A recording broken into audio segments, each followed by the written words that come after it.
So a few weeks ago here at Survival on Purpose, we took a look at this Gerber Impromptu tactical pin, and this was one of the latest of quite a few tactical pins we've looked at over the years here. And one of the common comments I always get whenever we talk about a tactical pin is, why do you need a tactical pin? What's the point of that? I just carry a so-and-so. I just have a so-and-so. There are lower cost alternatives because this thing's over 50 bucks. So what I thought I'd do in this video, I went out to the old internet and I bought some zebra pins. A zebra, I think, is a potentially a good alternative for a tactical pin. I've got a couple of the 301s here, a couple of 402s. I have one 701, and I have an F701, and I have one of their latest, the X701, which they're calling an extreme ballpoint pin. So we're going to do some quasi-scientific testing in this video and see how well these pins measure up as potential alternatives to a purpose-built tactical pin. That's what's coming up next here on Survival on Purpose.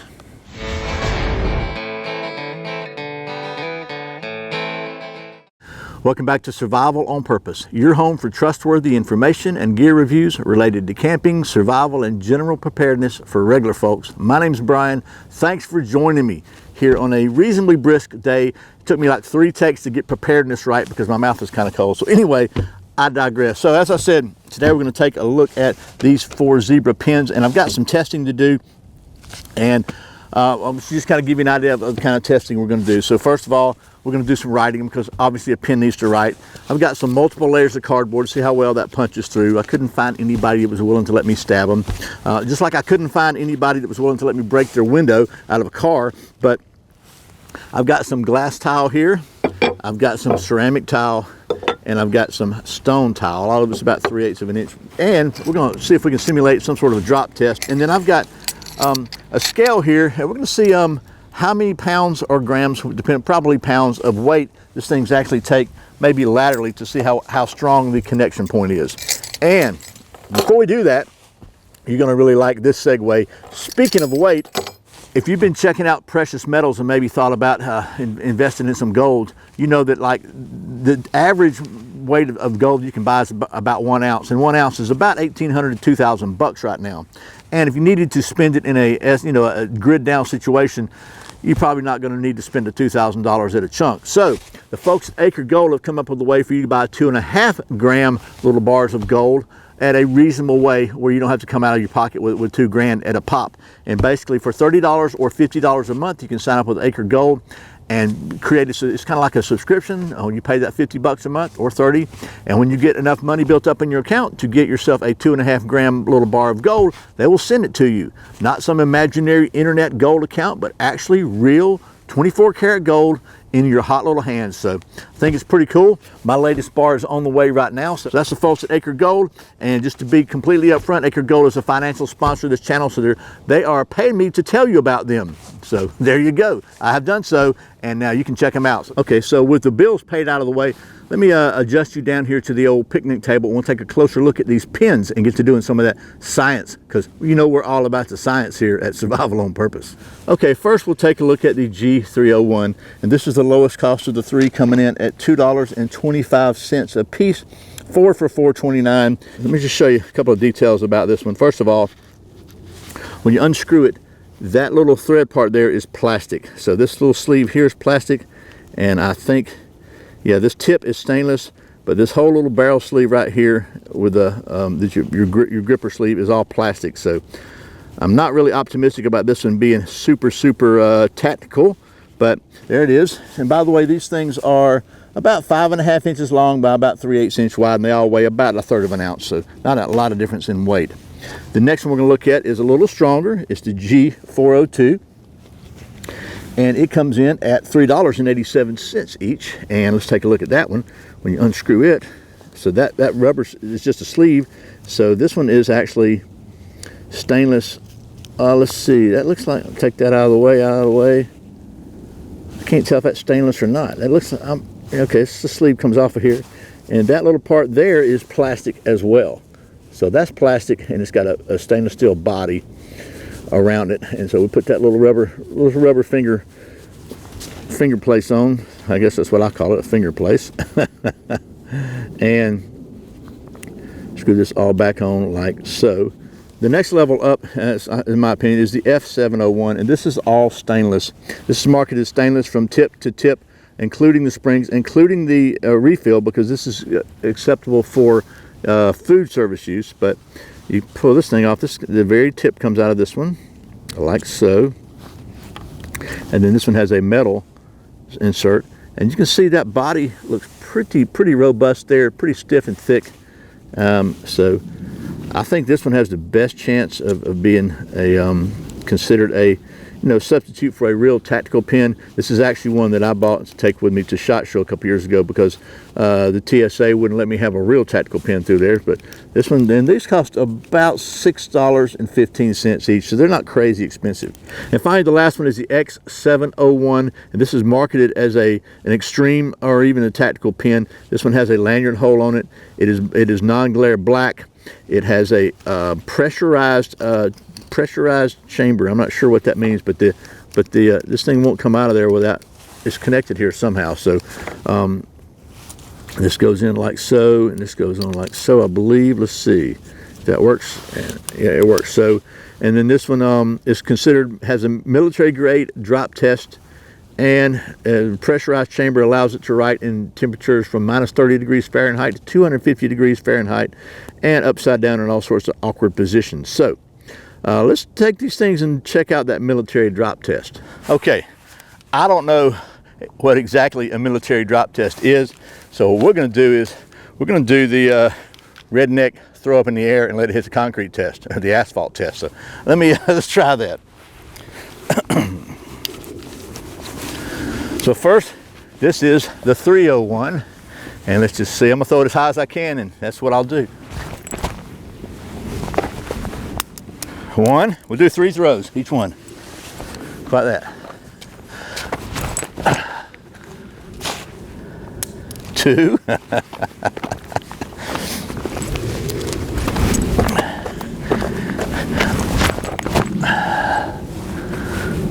3. Okay, that was the 301. We'll check these out again in just a minute.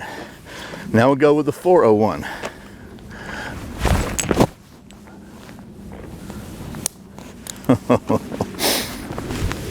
One.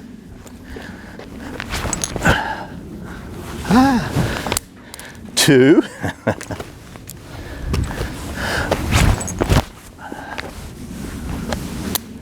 3.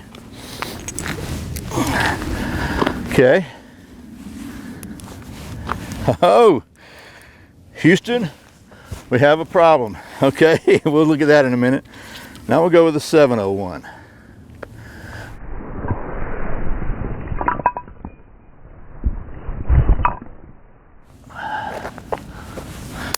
One. Oh no, don't hit the camera. 2. One more time. 3. Okay, that was the 701. Whew. Now we'll go with the black X701. 1. Oh, that hit right on the end. Oh yeah. 2.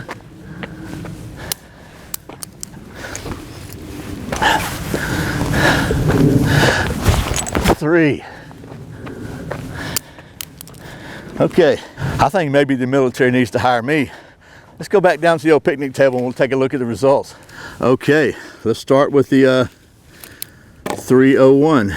So, give you a little close up of that. See, look.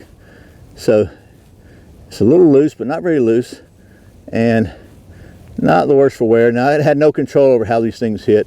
You see the button's got a little mark on it right there. Let's see how well it writes. This is a 301.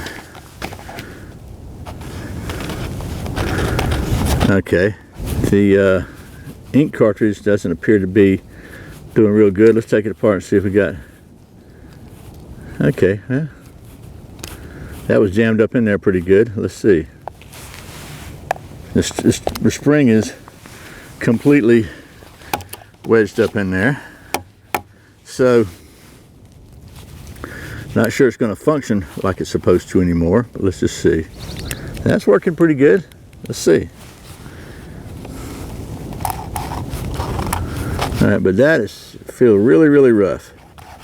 So I think we beat the end of it pretty good. But that's the 301. So functionality didn't work too good. Maybe we could change it, but the spring's jammed up in there somewhere. Let's look at the 401. So first look at the end of it. You can see it is kind of beat up a little bit. It landed on the end a couple of times, but this is the one. Oh yeah, that the whole tip end of the ink cartridge came off. You see right there is gone. So failed that part. We could still use this though I think to test the test its functionality as a blunt instrument. Okay, now let's look at the F701, and this one had some pretty significant damage on the tip. I don't know if it'll come out or not. The ink stylus part won't come in through the tip. The tip is bent in enough so where it won't come out. I mean, we can't even see if we can. I can't even force it out as hard as I can. So there's that one. That one failed. Now, admittedly, this is a reasonably extreme test. You're probably not going to just throw your pen up as high as you can. And then finally, the X701, the one that has passed rigorous military-grade drop testing. Look at the end of this one. Same situation. I cannot get the ink cartridge to go past the boogered up end. And so I would say really the only one that passed in any way, shape, or form the non-military grade throw up in the air and let it hit the asphalt testing was maybe the cheapest, lightest one, the 301, and it's the only one that still functions, but it doesn't write worth a crap. So they pretty much all fail that part of the test. So let's go to the next test.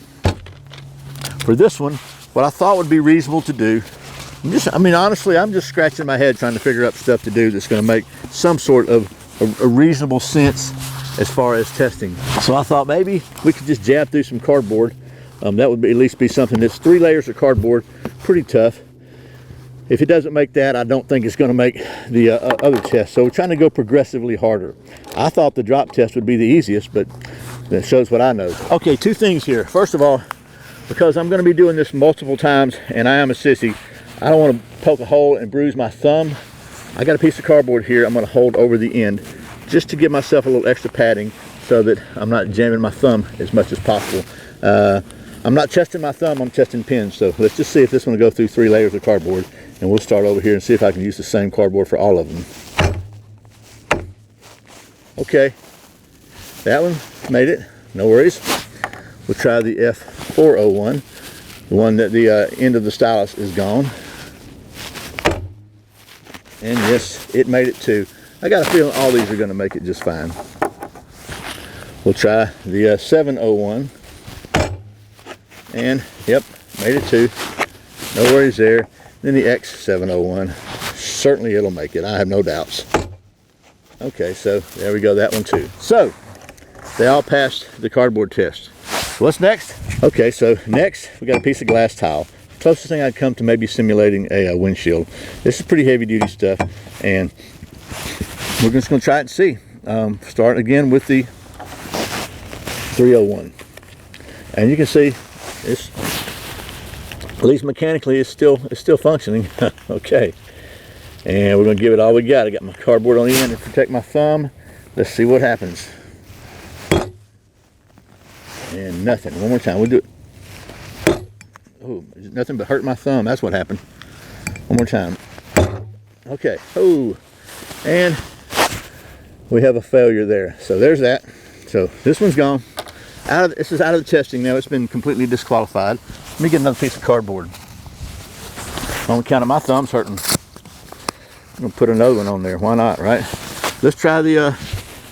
Now, granted, we've already hit this, but there's not a mark on here, so we're gonna keep with the same piece. We'll go with the 401, the one with no stylus.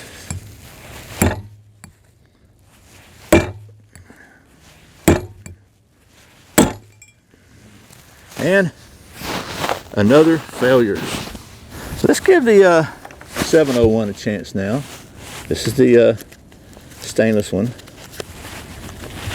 This is some hard stuff apparently. Let's see.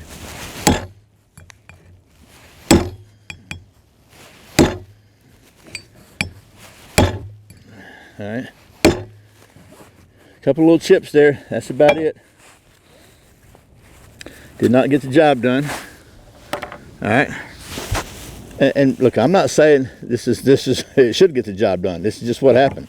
We're going to try the X701.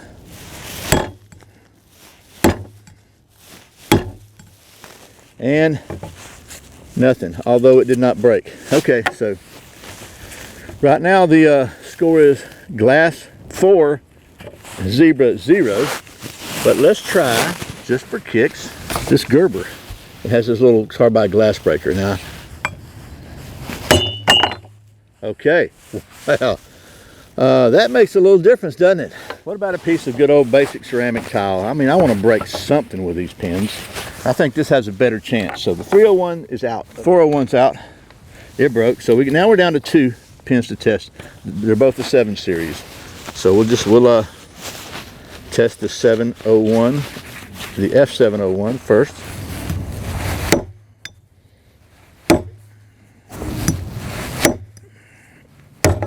Okay, and no break there. And to be fair, they're not marketed as glass breakers, but I'm just trying to check out to see, you know, the toughness of these things.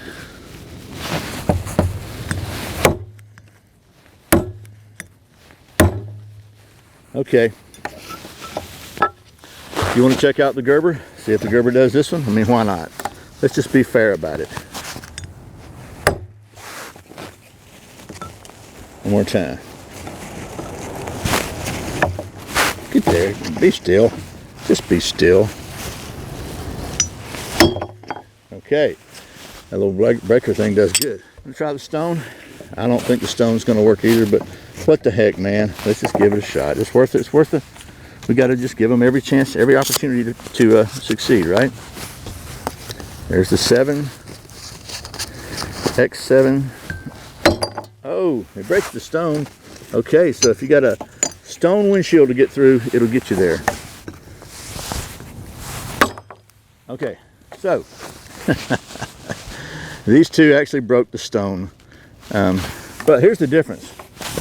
Neither one of these writes. And the Gerber, by the way, okay, it doesn't write great. Let's give it a minute. I bet it starts writing better. Anyway, okay, there you go. So, science. Chuck Norris can speak French in Russian. Okay, I'm running out of battery juice here, and honestly, I was going to do a scale test to see how strong the hinge is here, but we've already proven these two aren't very strong. I can tell you that this one, I mean, I can bend it with my hand like that. You can see it opening up right there. Let me just go ahead and show you. There's no need for a scale. Either one of these snap pretty easily. I promise you, I'm not faking this. The Gerber did not. So, and again, this wasn't a Gerber video. I just want to test these zebra pins out, and I'm not saying they're useless. I'm not saying I would want to get poked to one of these, but I do think to make the statement that they're just as good, there's just no way. There's just no way. They just did not cut the mustard in science. So anyway, that being said, if I was going to pick one of these pins just to carry with me, because TSA is getting pretty picky about true tactical pins, and they may not let you have one if you're on a flight or whatever, I'd pick this F701. I wouldn't even above and beyond this one. I think this is probably the strongest one, and it's certainly very solid. Just don't throw it way up in the air and let it hit on asphalt, and you'll probably be okay. And if Fred Flintstone locks his keys in the car, you'll be able to help him out. So anyway, that's it. I hope this has been helpful. Once again, thanks to the folks at Acre Gold for sponsoring this video. And as always, thank you for watching Survival on Purpose. And by the way, if you like these videos, you just never know when YouTube's going to pull the plug on any of our channels. So I invite you to go to survivalonpurpose.com/subscribe. Get connected with my weekly email newsletter where we can stay in touch. Every week I'll send you an email, not a bunch of spam, just one email a week. And I'll let you know if I have to move my videos somewhere else. You'll be able to find them, and also any news offers or deals or anything I think you might be interested in. And occasionally a little private rant for the subscribers. So anyway, that's survivalonpurpose.com/subscribe. I really appreciate the support. Once again, my name's Brian. You're watching Survival on Purpose. Remember, survival's not an accident, so be prepared. I'll see you next time.